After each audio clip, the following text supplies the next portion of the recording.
Episode has been brought to you by JustNForm.com. If you're tired of being censored, tired of having your data stolen and sold, go to JustNForm.com, a social media site where all voices are welcome. Hey people, what's going on? Thank you all so much for tuning into this live stream segment of MCSC. Good morning to those on the East Coast. Good afternoon, almost, to those on the West Coast. Today, I wanted to talk with you about something that happened yesterday that was really deeply troubling, and it was once again another indictment on the Fourth Estate and what it's become. It's always been somewhat of a propaganda swing for the establishment, but it was more like propagandist undertones. But as you all know, at this point, it's evolved to full-blown USSR Soviet red propaganda, ironically enough. And I say ironic because they would like us to believe that Russia is the problem, when the truth of the matter is the problem lies right here at home in the United States. So for those of you who are unfamiliar with an Israel-Palestine conflict, to make a long story short, after World War II, the United States gained some relationships with some very high class and elite Jews, namely the Rothschilds, and they kind of worked together to create Israel. Now, this was done for several reasons. Speculatively, I always say that it was done because the USSR actually ended up getting the entire Eastern Bloc as a result of suffering the most casualties in World War II. And to be quite frank, being the entire reason that World War II was won on the Western Front, because Russia bared the brunt of the onslaught that Germany was bringing, Germany and the rest of the Axis powers. So Russia gets the entire Eastern Bloc. We break the Yalta Conference, the Yalta Conference agreement that FDR had made with Joseph Stalin, and it was broken because Truman was a punk and he let the Dulles manipulate him. And the Dulles were also the ones who were responsible for the removal of the very first democratically elected president in Iran because he wanted to nationalize the oil. So you can see where this is going. Now, as you all know, oil at that time, and even still, was the number one resource. And if you're going to be the number one empire in the world, let's be very frank, that's what we were trying to be then. That is what we are still trying to be now. If you're going to be the number one empire in the world, you have to have control of the number one resource. But more importantly, you have to make sure that others that could potentially be your enemies, especially the biggest enemy we had at the time, which was the USSR, we had to make sure that they did not get control. So there was always this constant battle over the Middle East that was going on between the USSR and the United States, very similar to what we're seeing right now. And just like now, back then, we very rarely said that we were going to go directly head to head with USSR. We always targeted other countries. We targeted Iran. We targeted Vietnam. We targeted Cuba. We targeted Iraq, actually. We targeted Lebanon at the time. And so in order for us to make sure that we could compete with the USSR having the entire Eastern Bloc, which included Turkey, which was the direct entrance into the Middle East, in case you didn't know, which is also the same reason that they were simultaneously disallowed from being granted accession into the EU, we had to have someone there as well. So although almost all of the world leaders did not want this, by the way, including Winston Churchill. Now, Winston Churchill was kind of a racist and also kind of anti-Semitic, so that might have had something to do with it. But also, he'd seen at the time what the Rothschilds had done to Europe. The Rothschilds, up until that point, had bankrolled almost every major war in Western Europe, pitting them against each other, bankrupting them, and then buying them out. And the Rothschilds were behind a lot of what Israel is today. You don't have to ask me. You can do your own research on this. The main street in Tel Aviv, every street has a main street, right? If you're in Fayetteville, North Carolina, it's Rayford Road or it's Skybo Road. If you're in Miami, it's Calle Ocho, 8th Street, that goes right into downtown into Brickell. If you're in LA, Rodeo Drive, and you want to know what the main street is in Tel Aviv, Israel? It's called Rothschild Street. So you don't have to ask how influential the Rothschilds were in Israel being created for, in the name of what happened in the Holocaust. Now, here's the problem with that. Palestine got no say. Palestine was an apartheid state, or Israel became an apartheid state by way of Palestine through the manipulation of text from the Torah, in a very similar way that the apartheid existed in Cuba that people didn't know about, which is one of the reasons that Fidel Castro was able to rise to power in the way that he did. It was the same way that the apartheid existed in South Africa, which also was the United States' fault. You know what? Starting to see a little pattern here, people.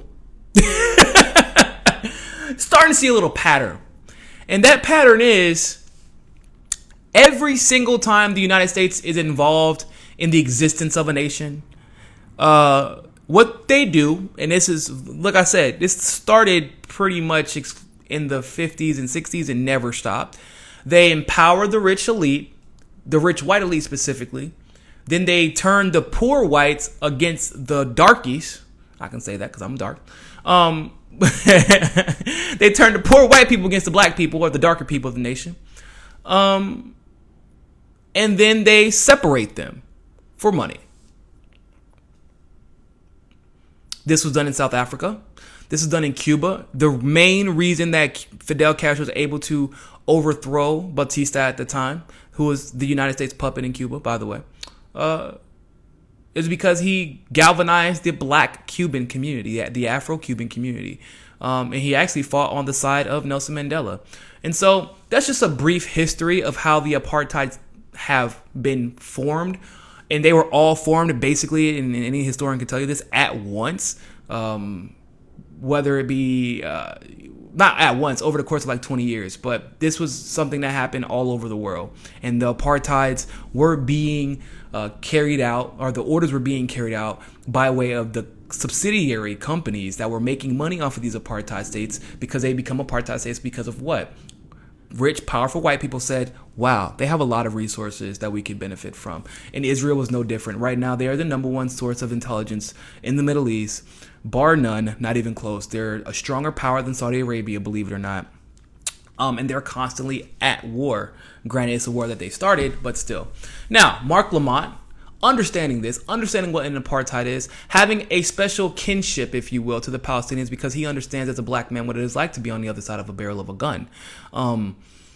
He called for Palestine to be free from from the ocean to the sea, essentially, which apparently was misunderstood as some appropriated phrase from Hamas, which is like, yeah, but like things are appropriated all the time, doesn't it?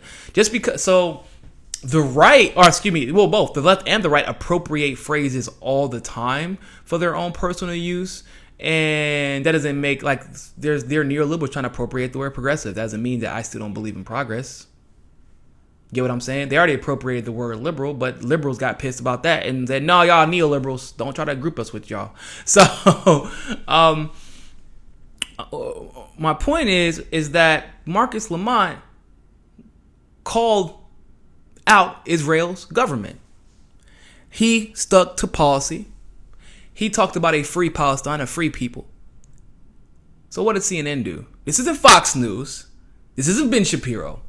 This isn't Alex Jones. CNN fired him for calling for a free Palestine.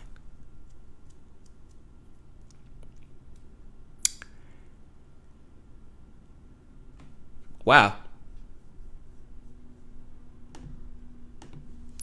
I would say that I'm surprised, but I'm not. I would say that I would expect CNN to be better than Fox News in this regard, because this is something I would expect from Fox News, and I think many would expect from Fox News, but not everybody would expect this from CNN. But I'm not surprised. And I want to, if you all don't mind, tell you a little story from my life. I dated someone. Her name was well, she was Palestinian. I don't want to say her name, but she was Palestinian. She was actually hijab. She was from Palestine. Her family lives in Jordan still. And she was the one who first talked to me, because I used to be, like I said, I used to be probably libertarian, being in debate half my life. Most of us were. And she was saying that the news that was being told to me by CNN were lies about Palestine and what was going on there, and the money that they were getting from Israel that was being built for tunnels and things like that, and it wasn't going to the people. And so she showed me alternative news sources from around the world that were saying that it was actually Israel who was wrong. And then I realized that based off of some of the talking points, I'm like, wow, CNN and Fox News sound alike here. And that's what kind of made me step back, because if anybody knows anything about this media, the moment that CNN and Fox News agree on something, remember when it came to like the war in Syria, whenever we dropped bombs on them, and CNN and Fox News, NBC, New York Times, Washington Post, Newsmax, all of them were calling to bomb Syria. And then you realize at that point as well, oh, hold up, why are they all agreeing? If they all agree on something, then we need to not be doing this. We need to be paying attention, right? The moment that the media agrees, the moment that everybody in media agrees on something, you should all take a step back, get a bird's eye view, and say, what is there to be gained here? And to be quite honest, the media has lied for Israel's government time and time. Like they assassinated 50 people with sniper rifles for throwing rocks. There is no redemption for Netanyahu. You understand this. There's no redemption for Lieberman. Marc Lamont didn't say something that was controversial, in my opinion. He didn't say something that none of us agree with. He didn't say an unpopular opinion. In fact, he did quite the opposite. Marc Lamont said something that I would say 80% of the world agrees with. Why do we still have an apartheid state being propped up by the United States hegemony? Why? Why are we funding an apartheid while people stay silent? And this is an issue that I challenge my fellow black brothers and sisters on. Not because most of them aren't educated on this issue, when, in my opinion, I feel like we all should be educated on this issue, because whether you're Afro-Latino, Afro-African, whether you're African-American, whether even if you're one of the black Indians, like from India, we know what it's like to live in an apartheid state, and we know what it's like to have our allies remain silent. People who have lived through similar experiences or have ancestry, foundationalized in these experiences, and stay silent. We know what that's like. And so for Marc Lamont to stand up at a United Nations speech and give such a powerful representation of what it is like to believe that everyone deserves humanity. That's it. That's all he said, is that everyone deserves humanity. Everyone should be free. And like I said, Israel used a lie to even be there to begin with. They've been saying that Israel is in Palestine, when the Torah itself says Israel is in Palestina. I wonder what Palestina is.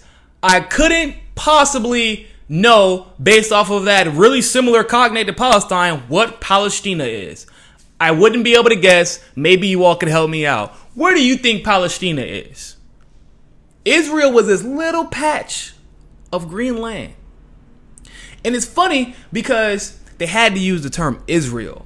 They couldn't, because it could have. Why couldn't you just take the Jewish people who suffered during the Holocaust, who wanted their own state, and put them in Palestine, make Palestine a state, and then make Israel the capital?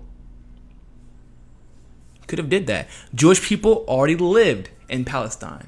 But understand, don't think that the Arab Jewish people of Palestine who still spoke Arabic as their primary language were treated fairly, because they weren't either. Because it's even, you think the Ethiopian Jewish people get treated the same? You think the Yemeni Jewish people get treated the same in Israel? Oh, no. Apartheid is just that. You get, depending on what you claim, if you claim to be a Jewish Ethiopian, you get a little bit better. Treat a little bit better. If you claim to be an Arabic Jew from Palestine, you get treated a little bit better than that. But let's be very clear. The apartheid affects Israel the same way that we are affected here, but based on our apartheid, because we had an apartheid. South Africa, Cuba, same thing. Racism is still a thing. It's still problematic. They tried to, euthanize, holy shit. They tried to sterilize. They tried to sterilize the Ethiopian Jewish community. Their birth rates dropped by 20%. Because there is the white supremacy aspect of Israel. That's part of the driving force behind the Palestinian conflict. The Rothschilds didn't create Israel for black Jewish people. Why do you think they make up the same lies about the refugees that go to Israel that they do about the same lies about the refugees that go to Europe? Surprisingly enough, in Minnesota, maybe because the people in Minnesota is so nice, or maybe because Minnesota is so damn cold, nobody wants to cause any trouble. The refugees there are becoming U.S. congresswomen and starting businesses. And there seems to be no problems with our refugees. But I digress. Lisa Hauserman, your name is so similar to mine. I feel like we have a kinship now. This is a thing, Lisa. I hope that you're on all of my live streams, and I really hope that you comment on all my live streams. She said, thanks for the super chat, by the way.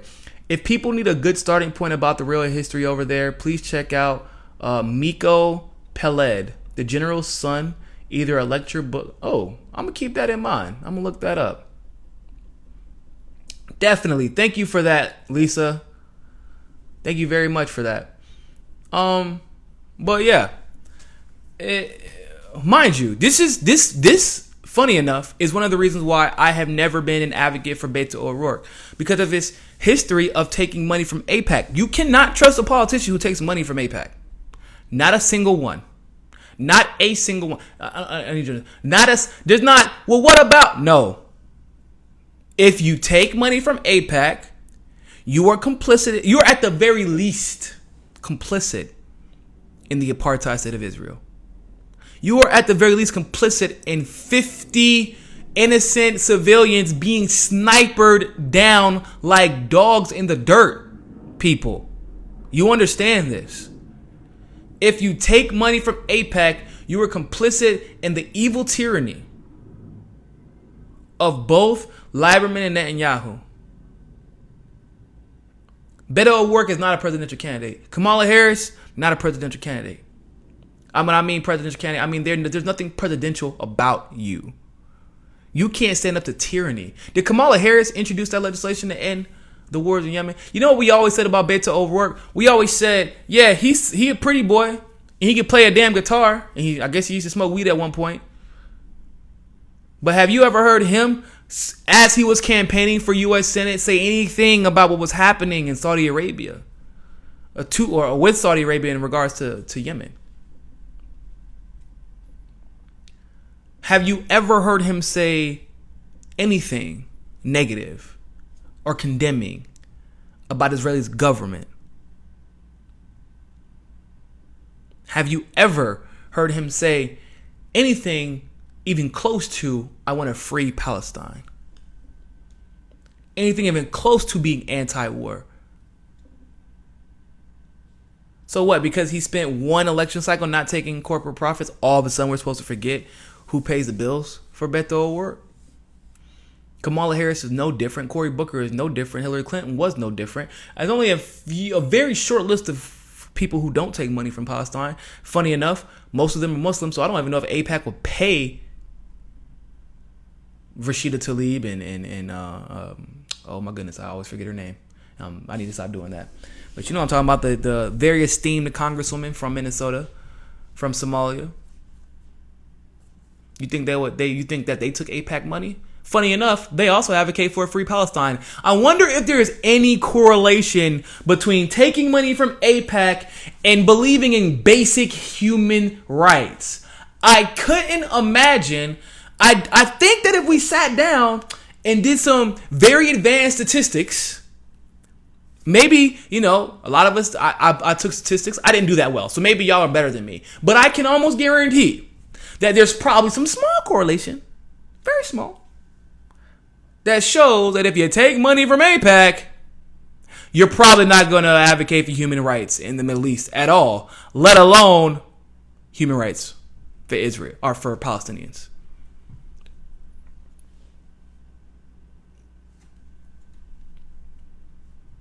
Maybe I'm crazy though. So Marc Lamont, thank you so very, very much for what you did. I'm not one for identity politics. You all know this, but I am one that firmly believes, as a black man, we have, especially one like Marc Lamont, like myself, we don't. If you notice, I don't try to get my views and generate attention from thriving on the suffering of black people. There are some journalists who do that, and that's what a lot of black journalists do, and that's not me. I call out everything. I'll call out racism and ignorance on the left, like I'll call out racism and ignorance on the right. I'll say free Palestine all day. And I can still acknowledge the realities of how women are treated just uniquely than black people. And that's just the type of person I am. And we have a responsibility when we're in this very unique space that we occupy to speak up. Because if anybody understands what the Palestinians are going to and the ripple effects of what they're going through, it is the black community. In any country, it isn't just this one.